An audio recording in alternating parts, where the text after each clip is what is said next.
GM কাদের, মহাসচিব মুজিবুল হক চূন্য, রওশন এরশাদকে গ্রেপ্তারের দাবি বাংলাদেশ এলডিপির। ছাত্র রাজনীতি বন্ধ নয়, সংস্কার করতে হবে বলছেন নুরুল ইসলাম বুলবুল।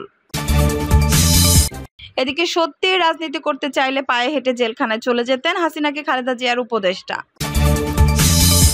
16 বছরের ফ্যাসিবাদী দুঃশাসন ছিল জুলাই বিপ্লবের জ্বালানি বলছেন সাদিক কায়েম। জানাবো দলমত নির্বিশেষে সবাইকে ঐক্যবদ্ধ থাকতে হবে বলছেন তারেক রহমান। এবং সর্বশেষ জানাবো ঢাবি শিবির সেক্রেটারি ছাত্রলীগের কার্যক্রমের সঙ্গে আমার কোনো সম্পৃক্ততা নেই। দর্শক শুনছিলেন সংবাদ শিরোনাম, এখন বিস্তারিত। জিএম কাদের, মহাসচিব মুজিবুল হক চূন্য, রওশন এরশাদকে গ্রেপ্তারের দাবি বাংলাদেশ এলডিপির। জাতীয় পার্টির চেয়ারম্যান জিএম কাদের, মহাসচিব মুজিবুল হক চূন্য ও বিগত সংসদের বিরোধী দলীয় নেতা রওশন এরশাদকে গ্রেপ্তারের দাবি জানিয়েছে বাংলাদেশ এলডিপি।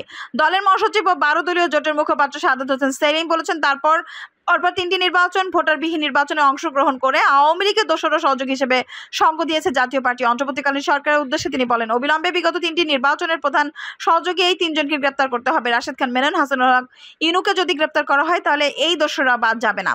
দেশের ইতিহাসের সামনে উপমা তৈরি করতে হবে, ফাঁসির সহায়তা করলে জনগণ সে বিচার করবে। তিনি বলেন, চক্রান্ত এখনো থেমে নেই। ঘরে বাইরে বন্ধুর চেহারা পরিচয়ে শেখ হাসিনার দোসররা সামনে উঠে আসছে।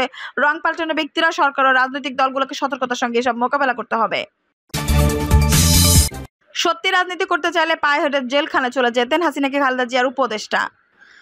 সাবেক প্রধানমন্ত্রী শেখ হাসিনার উদ্দেশ্যে বিএনপি চেয়ারপারসনের উপদেষ্টা জয়নুল আবেদিন ফারুক বলেছেন, আমি মনে করি আবার বাংলাদেশে ফিরে আসবেন।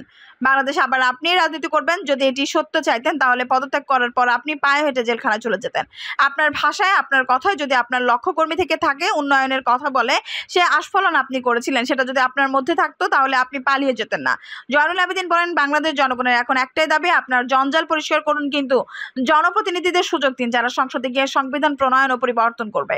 তাই অনতিবিলম্বে একটি রোডম্যাপ দিন। জয়নুল আবেদিন আরো বলেন, ইলিশ মাছ তো পাঠালাম, আরো বেশি পাঠালে বেশি বেশি পানি ছেড়ে দিতে পারতো। বন্ধুবর ভারতকে আমরা প্রতিদিন বলে যাচ্ছি, বাংলাদেশের মানুষ আপনাদের কাছে গণতান্ত্রিক অধিকার, আপনার দেশের মতো নির্বাচন আশা করেছিল, কিন্তু আপনারা বাংলাদেশে এমন এক ব্যক্তিকে, এমন এক দলকে সহযোগিতা করেছেন যারা 1 মিনিট বাংলাদেশের গণতন্ত্রকে হত্যা করেছে, অসংখ্য মায়ের বুক খালি করেছে, সব নির্বাচন কুক্ষিগত করেছে, অধিকার প্রতিষ্ঠান আন্দোলনের রাস্তায় নামাদের গুলি করে মেরেছে, আবরারকে খুঁচিয়ে বিশ্ববিদ্যালয়ে খুন করেছে, বিশ্বজিৎকে রাজপথে কুপিয়ে হত্যা করেছে, দেশ থেকে 99,000 কোটি টাকা লুট করে নিয়েছে, মানুষের কথা বলার অধিকার কেড়ে নিয়েছে।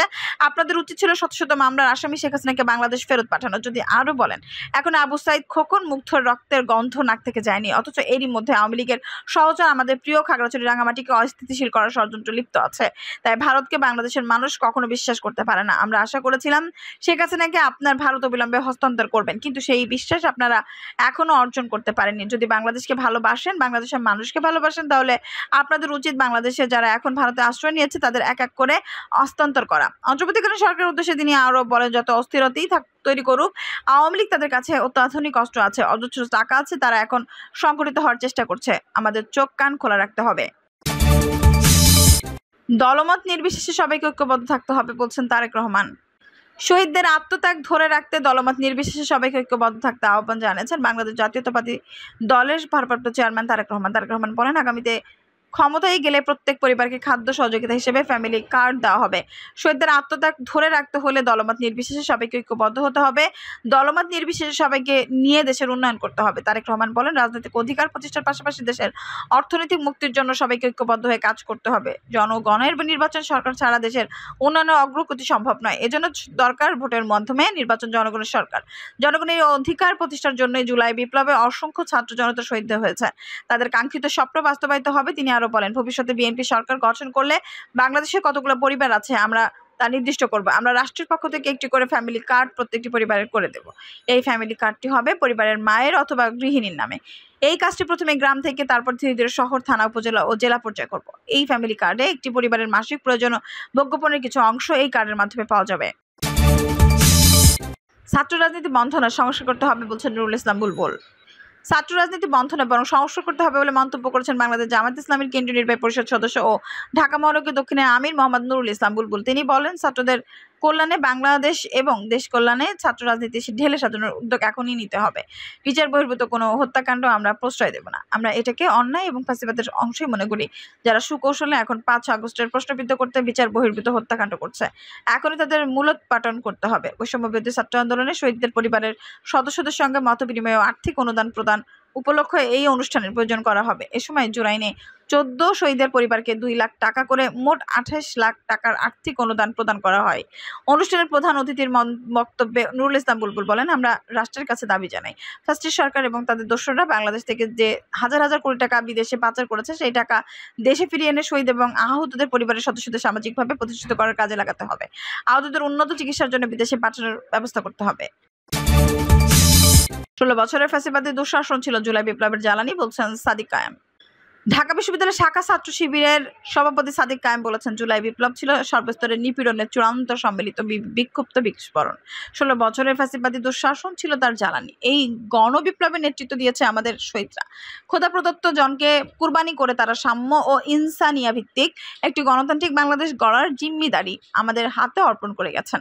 সাদিক কায়েম আরও বলেন, এই আন্দোলন শহীদ আবু সাইদের রক্তের উপর দাঁড়ানো আন্দোলন, শহীদ মীর মুগ্ধের স্মৃতির উপর দাঁড়ানো আন্দোলন। যে রিকশাওয়ালা ভাই ক্রমাগত দুঃশাসনের বিরুদ্ধে স্লোগান দিতে দিতে শহীদ হয়েছেন, তার কোরবানির উপর দাঁড়ানো আন্দোলন। তিনি বলেন, এই আন্দোলনে যেমন অবদান ছিল সমাজের উচ্চতলার মানুষের, আবার আন্দোলনের ভ্যানকার ছিল সমাজের সবচেয়ে সুবিধাবঞ্চিত জনগোষ্ঠীর। ইংলিশ মিডিয়ামের টেক স্যাভি কিড থেকে শুরু করে কাউমি আউলিয়ার তালেবে এলেমে, শাহবাগ, ধানমন্ডি, মিরপুর উত্তরা, সাভার থেকে শুরু করে বাংলার স্টালিনগ্রাদ হয়ে ওঠা যাত্রাবাড়ি, শহর, নগর, গ্রামান্তরের এই বিপ্লব ছিল আপনার আমার সবার। ঢাবি শিবির সভাপতি বলেন, ঢাকা বিশ্ববিদ্যালয়ের আঙিনা থেকে বিপ্লবের আওয়াজ ছড়িয়ে পড়েছিল প্রতিটি বিশ্ববিদ্যালয়, স্কুল, কলেজ ও এই আওয়াজ রুদ্ধ প্রচেষ্টা রেখে ছিল প্রাইভেট বিশ্ববিদ্যালয়। আর বৈষম্যবিরোধী ছাত্র আন্দোলন হয়ে উঠেছিল গণমানুষের কণ্ঠস্বর। এই বিপ্লব ছিল শ্রমিক দিনমজুরের আন্দোলন, ছিল সাহসী সাংবাদিক, সোশ্যাল মিডিয়া ইনফ্লুয়েন্সার ও রেমিটেন্স যোদ্ধা প্রবাসী ভাই বোনদেরও।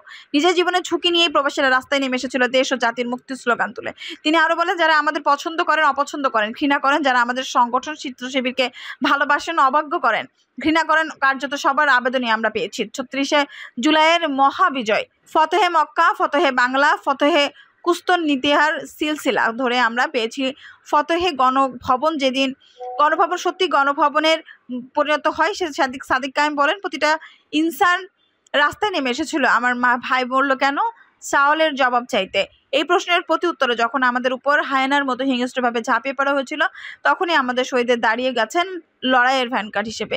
এই আন্দোলনের সমস্ত কর্তৃত্ব আমাদের শহীদ ও হাত পা চোখে হারানো সহ নানাভাবে আহত ভাই বোনের, যাদেরকে বুলেটের গুলি কিংবা জুলুম কোনো কিছুই দামিয়ে রাখতে পারেনি, তারা একজন শহীদ হওয়ার পরে আরেকজন দাঁড়িয়ে গেছেন দুঃশাসন ও স্বৈরাচার মুক্ত বাংলাদেশের আকাঙ্ক্ষাকে বুকে নিয়ে। তিনি বলেন, শত জুলুম এবং স্লো পয়জনিং এর মুখে সাবেক প্রধানমন্ত্রী বেগম খালেদা জিয়া ও তার দল বিএনপি নির্বাচনে না যাওয়া, জামায়াত ইসলামী সহ 1.5 যুগ ধরে তিলে তিলে ইনকিলাবের জমিন চাষ করার জুলুম সব বিরোধী দল ইলিয়াস আলী, মাইকেল চকমা, ব্যারিস্টার আরমান ও জেনারেল আজমি থেকে শুরু করে ফাঁসি ও গুম ক্রসফায়ারে হারিয়ে যাওয়া আমাদের সব সিপাহ সালার ও সহযোদ্ধা শাপলা সহবাগ দ্বন্দ্বকে পাশে রেখে শহুরে মধ্যবিত্ত জনগোষ্ঠীর সমর্থন ভাইদের হেফাজতের ঢাল হিসেবে বোনদের বুনায়ন মারসুম তথা সিসা ঢালা প্রাচীর হিসেবে দাঁড়িয়ে যাওয়া ফ্যাসিস্ট সাম্প্রতিক রাজনীতি ও সর্বপ্রকার ব্ল্যাকমেইলকে উপেক্ষা করে পাহাড় সমতলে ধর্মীয় নৃতাত্ত্বিক সংখ্যালঘুদের সহযোদ্ধা হয়ে ওঠা মাদ্রাসা তালেবে এলাম এবং আলেম ওলামার আকাতরে জান মালের কোরবানি এবং ফ্যাসিবাদ বিরোধী সব ছাত্র সংগঠনের স্বতঃস্ফূর্ত অংশগ্রহণ এই ইনকলাবের স্বপ্নকে বাস্তবে রূপ দিয়েছে। ঢাবি শিবির সভাপতি আরো বলেন, বিডিআর বিদ্রোহ থেকে আয়নাঘর, শাপলা থেকে শুরু করে মোদি বিরোধী আন্দোলন, শেয়ার বাজারে নিঃস্ব মজুম পরিবার থেকে শুরু করে সাংবাদিক সাগরুণীর সন্তান মেঘ, 16 বছরের ফ্যাসিবাদী দুঃশাসন ছিল জুলাই ইনকলাবের জ্বালানি, আর শহীদরা ছিল সীমাহীন উজ্জ্বল স্ফুলিঙ্গ। সাদিক কায়েম বলেন, শহীদ গাজীর স্বাধীন বাংলাদেশ, আমরা যারা জিন্দা আছি তাদের সামনে এক সুদীর্ঘ পথ। আমাদের শহীদদের স্বপ্ন পূরণের জন্য একটি সুখী এবং সমৃদ্ধ বাংলাদেশ গড়ে তুলতে হবে। ঐক্যবদ্ধভাবে আমরা কামিয়াব না হলে বিফল হয়ে যাবে 47, 71 ও 24-এর সব শহীদের রক্ত। আমাদের দৃষ্টিপাত হারানো ভাইদের দৃষ্টিশক্তি কোরবানি বিফলে চলে যাবে। যদি আমরা বৈষম্যহীন, স্বাধীন ও সার্বভৌম বাংলাদেশ গড়ে তুলতে না পারি সর্বশেষ তিনি বলেন, আল্লাহ রাব্বুল আলামিন আমাদের শহীদদের প্রত্যেককে শাহাদাতের সর্বোচ্চ মর্যাদা দান করুন। আমাদের রক্তের হক আদায় করে আমাদের একটি সুখী, সমৃদ্ধ, পারস্পরিক শ্রদ্ধাপূর্ণ এবং ঐক্যবদ্ধ বাংলাদেশ গড়ার তৌফিক দিন, আমিন। দর্শক, এই ছিল এখনকার সর্বশেষ সংবাদ। নিউজটি ভালো লাগলে অবশ্যই একটা লাইক দিন, কমেন্টে আপনার মূল্যবান মতামত জানান।